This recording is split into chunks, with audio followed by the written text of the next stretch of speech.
Hola, ¿cómo están? Bueno, con esto vamos a empezar el tercer video, eh, que ya nos vamos metiendo un poco más en lo que tiene que ver con la construcción del pensamiento crítico en América Latina. Este, habíamos eh, quedado en el último video que hicimos en esta idea de cómo la ciencia es una institución social y cómo en toda forma de construir conocimiento hay una relación muy fuerte entre el saber y el poder. En este video lo que vamos a hacer es partir de algunos antecedentes teóricos y también algunos eventos históricos que fueron dando lugar a que se construyera un pensamiento crítico en América Latina. Obviamente es muy largo y vamos a hacer un raconto muy rápido, pero bueno, ustedes pueden después consultarlo con la bibliografía y este, incluso van a ver algunos videos que van a como profundizar un poco esta cuestión. Así que bueno, vamos a ir por ese lado que era donde habíamos quedado. Este, y esto es un poco un pantallazo para, para que tengan una idea. Obviamente aquí no están todas las personas involucradas, pero por lo menos para ponerle cara algunas de las cosas que vamos a ver sobre cómo se ha ido construyendo el pensamiento crítico en, en América Latina. ¿Sí?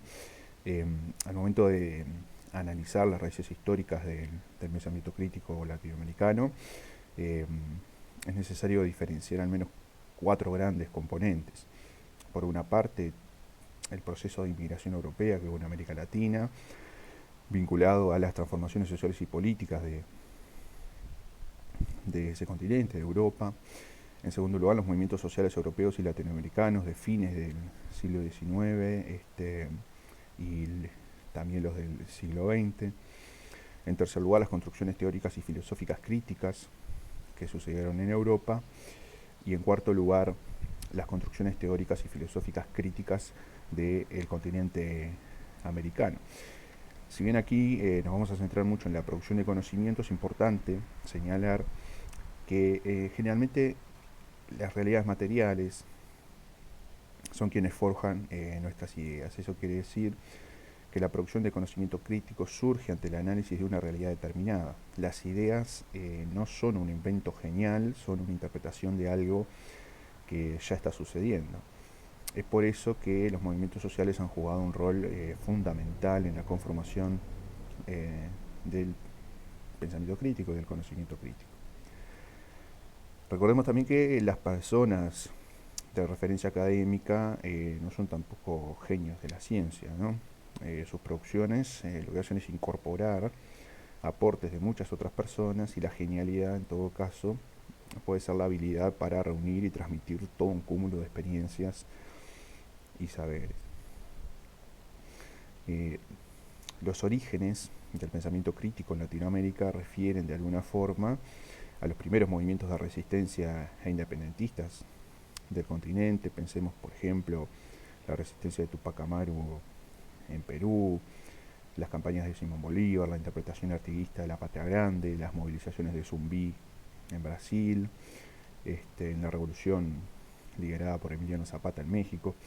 Lo que estuvo detrás de esos movimientos fue un cuestionamiento del orden político instalado bajo los valores de las monarquías europeas. O sea que ahí ya había un primer este, antecedente latinoamericano de resistencia y por lo tanto un aporte hacia la construcción de un pensamiento crítico. Eh, de igual forma, tenemos que pensar en los aportes que realizaron los movimientos anarquistas europeos con su llegada a nuestro continente, pensar que las primeras organizaciones sindicales, las primeras huelgas de Latinoamérica fueron impulsadas por estos movimientos, quienes a su vez realizaron aportes fundamentales a la construcción del socialismo latinoamericano.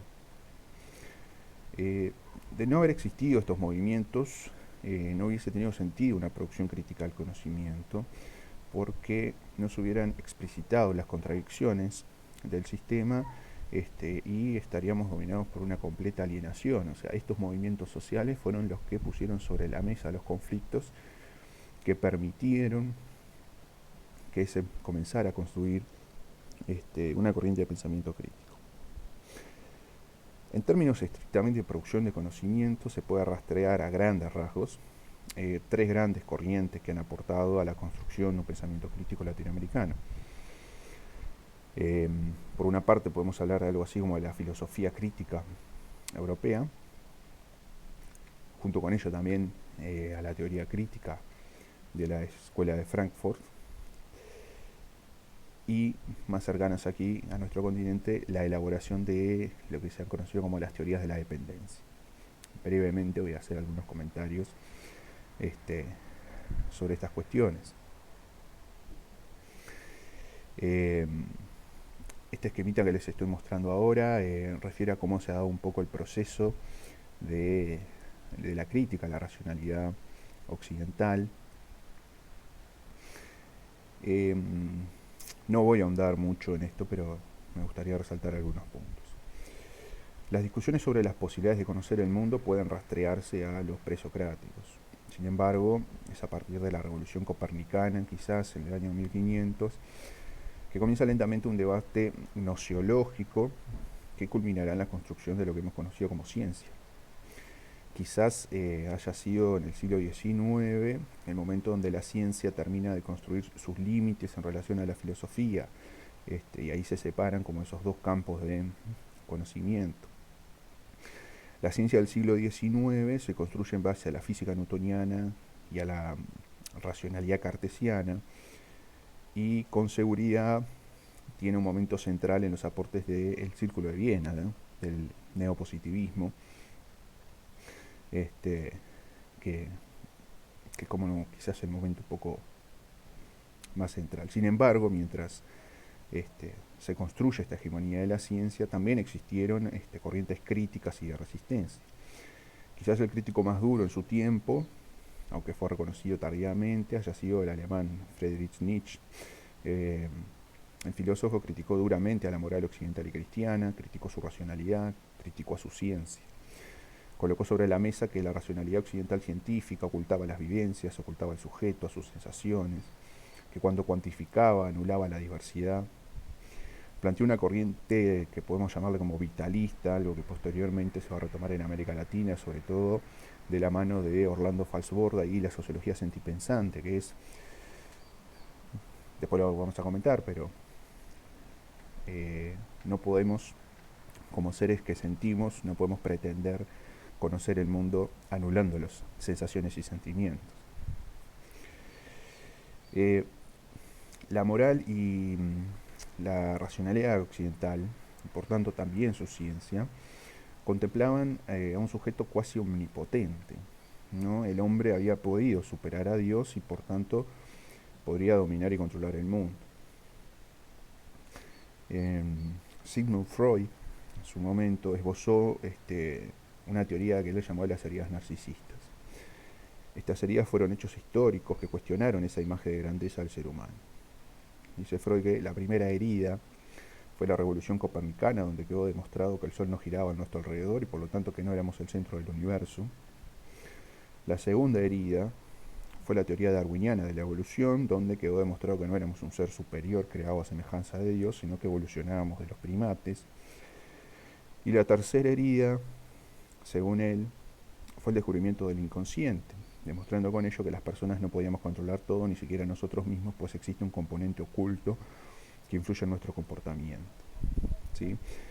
De esa forma, estos procesos de cuestionamiento a esa racionalidad, presunta racionalidad europea y de la ciencia, empiezan a surgir algunas críticas, ¿sí? Ahí están viendo un poco un esquema de lo que es el Círculo de Viena y la concepción científica del mundo, cuáles eran los supuestos de base de la ciencia hegemónica. Sin embargo, a inicios del siglo XX, ya con estas críticas de fondo, Y en base a algunos postulados de la teoría del comunismo científico se crea en Alemania el Instituto de Investigación Social de la Universidad de Frankfurt. En ese lugar un grupo de pensadores comienza a analizar críticamente los postulados del neopositivismo, se construye así una teoría crítica en contraposición a una teoría tradicional. La teoría crítica de la Escuela de Frankfurt incorpora al análisis de la ciencia un componente normativo y político y cuestiona la presunción de objetividad, de neutralidad y la universalidad de la ciencia, y cuestiona también su carácter evolutivo, una idea de que la ciencia siempre iba a significar evolución y progreso. A mediados del siglo XX surgen nuevas reflexiones críticas sobre la ciencia, tratando de superar los postulados del neopositivismo, desde Karl Popper hasta Paul Feyerabend. Todas estas discusiones conforman lo que formalmente hemos conocido como epistemología. ¿Sí? La epistemología prácticamente surge con el Círculo de Viena como disciplina en sí misma, y estas discusiones se dan en ese marco. Personajes como de Beauvoir, Bachelard, Lakatos, Kuhn, Foucault, Feyerabend, Merton, Morin, lo que hacen es incorporar de plano un componente social y político en el desarrollo de la ciencia y en la construcción del conocimiento, algo que la concepción científica del mundo trata de alejarlo, y bueno, que incluso el que critica el positivismo, pero se mantiene en la misma línea, es Karl Popper, pero todos los demás incorporan ese componente que es fundamental. Mientras Europa vivía una crisis de identidad, producto de las revoluciones científicas, de la revolución industrial y de las guerras, América Latina comenzaba lentamente a forjar sus nuevos estados-nación.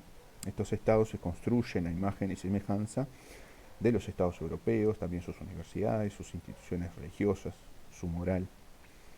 En las primeras décadas del siglo XX comienza a generarse en el continente una corriente de pensamiento, con mucho énfasis en lo económico, que se cuestiona por qué, si hemos hecho casi todo igual al modelo europeo, nuestros países no prosperan como aquellos. Es así como comienzan a construirse corrientes fundamentales para el pensamiento crítico: las teorías de la dependencia, la teología de la liberación y las teorías decoloniales. Aquí yo me voy a detener un poco en la primera. Por teorías de la dependencia vamos a entender a un conjunto de producciones teóricas realizadas desde América Latina, desde las primeras décadas del siglo XX y hasta mediados de la década de 1970, momento en que las personas vinculadas a esta corriente comienzan a ser perseguidas por las dictaduras latinoamericanas. Las teorías de la dependencia realizan un aporte sustancial a las teorías marxistas, colocando sobre la mesa la idea de sistema mundo. Este es un sistema de dominación político y económico mundial que se basa en la reproducción de relaciones desiguales entre países. No solo existen relaciones desiguales entre clases sociales, sino que incluso dentro de una misma clase también existen desigualdades según donde residan las personas. Los países centrales explotan a los países periféricos, este es un eje fundamental de las teorías de la dependencia. Las relaciones comerciales entre países favorecen a uno y perjudican a otros. Esto implica también que la clase trabajadora de los países centrales también explota indirectamente a la clase trabajadora de los países periféricos. En este esquema, las teorías de la dependencia dirán que no existen países desarrollados y subdesarrollados. Ambas condiciones son dos caras de la misma moneda. Para que un país pueda prosperar, debe necesariamente establecer vínculos de explotación con otros países. Estos vínculos de explotación no dependen solamente de factores externos, sino que los países dependientes reproducen su condición también a partir de estructuras sociales internas. Uno de los teóricos, André Gunder Frank, hablará de que en Latinoamérica existe una clase burguesa sometida, él le va a llamar una lumpenburguesía, haciendo referencia al concepto marxiano de lumpenproletariado, que esta lumpenburguesía no hace más que reproducir sus lazos de dominación con las burguesías externas. En definitiva, las teorías de la dependencia nos han brindado insumos para interpretar que las condiciones económicas y materiales de existencia de los países latinoamericanos dependen de relaciones estructurales de dependencia para con los países centrales. que estas relaciones de dependencia no dependen exclusivamente de agentes externos a los países, sino que por el contrario se suceden y reproducen a partir también de las estructuras de poder internas de cada país, y que esta reproducción interna se mantiene por encontrarnos colonizados en términos de saber y en términos de poder, que esto es lo que vamos a ver más adelante. Como resultado, desde el continente americano se han deconstruido y analizado críticamente las producciones teóricas nacidas en Europa. Se ha llegado a la conclusión de que las interpretaciones del mundo realizadas desde los países centrales no puede aplicarse así nomás a los países periféricos. Se ha entendido en su momento que, por ejemplo, la teoría marxista que interpretó la revolución industrial en Inglaterra no puede explicar los procesos del avance del capitalismo agrario que sucedió en Bolivia o en Perú. Y se ha entendido que parte de los beneficios obtenidos por la clase trabajadora europea se dan a cuestas también de la explotación del proletariado y el campesinado en los países periféricos. Se ha entendido pues que la realidad latinoamericana necesita una producción teórica propia. De alguna forma esto lo vamos a ver en el próximo video, pero a partir de estas lecturas comienzan a construirse algunas teorías muy interesantes, algunas metodologías muy interesantes desde América Latina que tienen esa particularidad, que es interpretar al mundo como un sistema de que lo que pasa en un país tiene mucho que ver con lo que pasa en otros países, la idea de la economía mundo, las relaciones centro-periferia, la idea del colonialismo, de la colonialidad, el concepto de patrón de poder, eh, y por lo tanto surgen algunas manifestaciones también, bueno, como lo que es la sociología sentipensante, la educación popular, que ustedes la van a ver también en el curso, la investigación, acción, participación, por supuesto que las propias teorías de la dependencia y el estructuralismo latinoamericano, son manifestaciones que van en estas líneas de pensamiento, ¿sí? Así que, bueno, por aquí vamos a dejar este tercer video, que brevemente trató de mostrar cuáles eran los antecedentes, tanto históricos como de producción de conocimiento, que aportan al pensamiento crítico latinoamericano, básicamente reconocimiento, explicitación de las contradicciones del sistema, las desigualdades que hay entre países centrales y países periféricos, las críticas propias que recibió la teoría del conocimiento europeo, tanto desde Europa como también después desde América Latina. Y en el próximo video lo que vamos a hacer es profundizar un poco más en algunas de estas manifestaciones que surgen en el continente, que tienen que ver sobre todo con la idea de la colonialidad del saber y la colonialidad del poder, y cómo esos mecanismos continúan reproduciendo y perpetuando de alguna forma los sistemas de dominación mundiales de los países latinoamericanos. Así que quedamos con este video por acá y nos vemos en el próximo.